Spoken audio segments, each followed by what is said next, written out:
कोल्हापूरमध्ये circuit bench व्हावं यासाठी गेले 4 दशकांपासून लढा सुरू आहे आणि तीच मागणी कुठेतरी आता पूर्ण होईल अशी शक्यता असून याबाबतच्या हालचाली सुरू झाल्याचं कळतंय।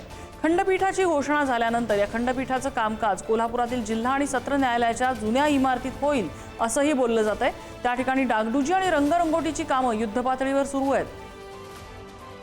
याचाच आढावा घेतला आमचे प्रतिनिधी शेखर पाटील यांनी।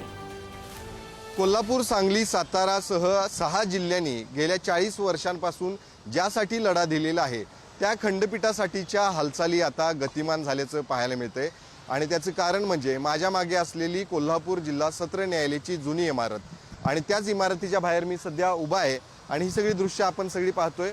कोल्हापूर जिल्हा व सत्र न्यायालयाची ही जुनी इमारत आहे, ज्या इमारतीच्या ठिकाणी आता खंडपीठाचं खरं तर स्थापना झाल्यानंतर अधिकृत घोषणा झाल्यानंतर याच ठिकाणी ती खंडपीठाची कामकाज जे आहे ते सुरू होईल अशी शक्यता वर्तवली जाते आणि म्हणूनच या ठिकाणी डागडुजी आणि रंगरंगोटीची कामं जी आहेत ती युद्ध पातळीवरती सुरू आहेत। यामध्ये पुढारीचा देखील एक मोठा वाटा राहिलेला आहे।